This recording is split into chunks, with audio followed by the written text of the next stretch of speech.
Na ocasião, né, até aproveitando aqui um breve parênteses para desmistificar um dado, foi divulgado equivocadamente por algumas pessoas que eu teria estabelecido como condição para assumir o Ministério da Justiça uma nomeação ao Supremo Tribunal Federal.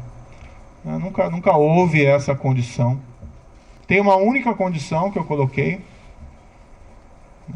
não ia revelar, mas agora isso acho que não faz mais sentido manter o segredo.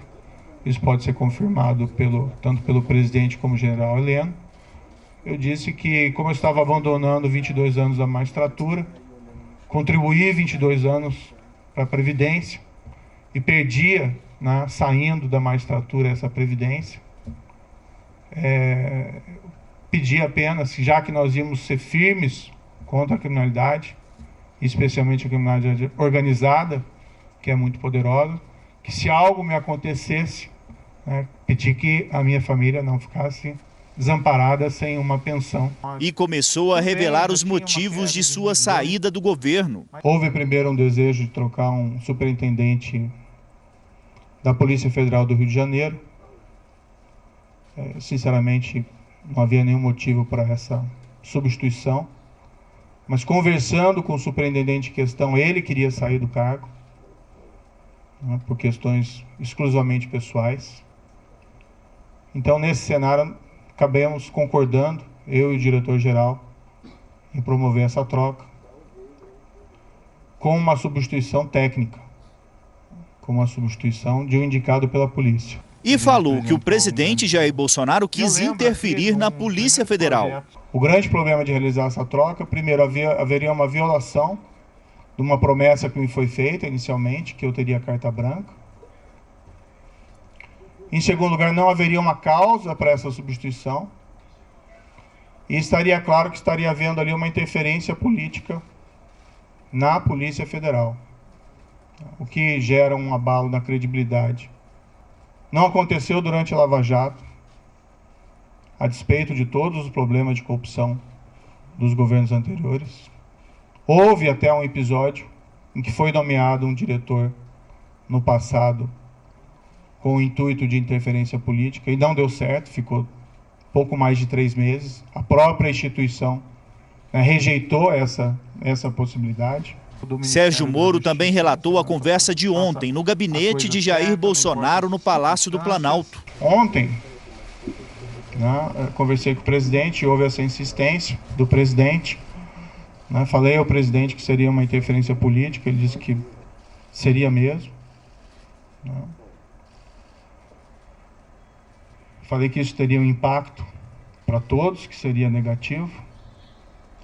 Mas, para evitar uma crise, né, durante uma pandemia, não tenho vocação aí para carbonário, muito pelo contrário, acho que o momento é inapropriado para isso. Eu sinalizei, então, vamos, né, substituir o Valeixo por alguém que represente a continuidade dos trabalhos, alguém com um perfil absolutamente técnico e que fosse uma sugestão minha também. Na verdade, nem minha, uma sugestão da própria Polícia Federal. Mas o grande problema é que não são tantos essa questão de quem colocar, o problema é por que trocar, né? E permitir que seja feita a interferência política no âmbito da Polícia Federal. O presidente me disse mais de uma vez, expressamente, que ele queria ter uma pessoa do contato pessoal dele, que ele pudesse ligar, que ele pudesse colher informações, que ele pudesse colher aí relatórios de inteligência, seja o diretor, seja o superintendente. E realmente não é o papel da Polícia Federal prestar esse tipo de informação, né? As investigações têm que ser preservadas. E fez mais acusações contra o presidente. O presidente também me informou que tinha preocupação, né, com inquéritos em curso no Supremo Tribunal Federal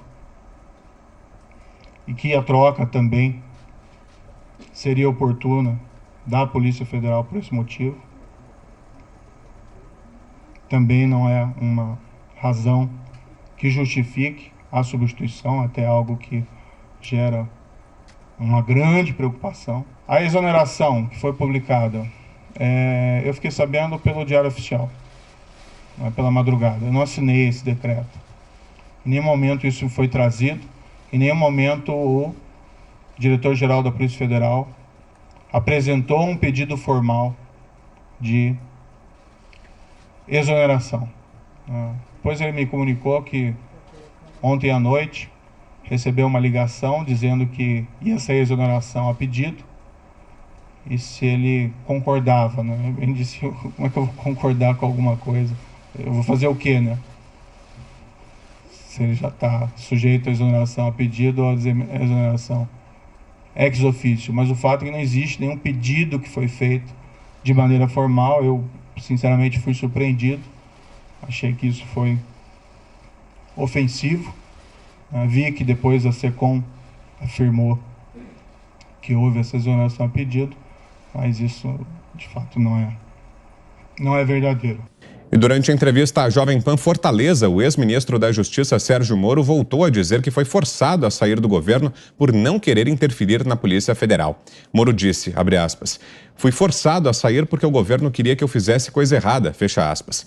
O que aconteceu foi que em abril de 2020, eu fui colocado numa situação em que ou eu decidia continuar no governo e é cúmplice de coisa errada, ou eu saía do governo e me tornava alvo desses ataques, porque eles manipulam muito a informação, né? Eles criam as fantasias deles lá, mas assim, eu permaneci sempre fiel quando eu entrei no governo, aquilo em que eu tinha assumido o compromisso com a população brasileira: combate à corrupção, ao crime organizado e redução de criminalidade violenta. Eu não mudei, outros mudaram. Quando mudaram, queriam que eu mudasse também? Não, aqui não. Eu tenho princípios, eu tenho valor. Eu não estou lá no ministério pelo cargo. Podia estar lá até hoje, como ministro Moro até hoje. Não, isso é uma bobagem, é uma ilusão de poder. Se você não está no governo, se você não está numa posição de poder para melhorar a vida das pessoas e agir com princípios e valores, você está no lugar errado. E há pouco, na Jovem Pan de Florianópolis, Moro também concedeu uma entrevista e não poupou críticas ao governo atual. Ele disse que o Brasil não tem projeto, diálogo nem liderança. Falou ainda que, segundo ele, a única intenção dos atos de Bolsonaro é a reeleição. Vamos acompanhar. Nós temos um país que não tem projeto, não tem liderança e não tem diálogo, tá? Infelizmente, o Brasil hoje, triste dizer isso, espero que isso mude, se depender do governo federal em Brasília, ela é uma nau sem rumo. Se você perguntar qual que é o projeto do governo atual, eu não sei. Talvez seja a única coisa que a gente consegue responder, ele quer ser reeleito. A única coisa.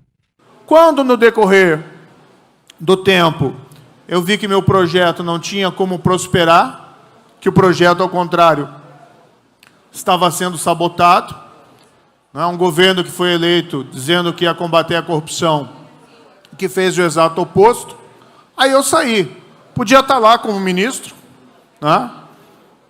É um cargo de prestígio, é um cargo de poder. Quando saí, sofri muitos ataques. A gente sabe muito bem que quem contraria o governo, ao contrário do que se esperava, sofre ataques. Mas o presidente sabotou no combate à corrupção. Ele mesmo disse aqui hoje, né, que não gostava de mim porque eu não protegia lá a família dele de investigação da Receita ou do COAF. E aí, quando chegou o momento que ele queria que eu fizesse isso e eu não concordava, eu saí. Não existe isso. O país está mal e o presidente é bom. Tá?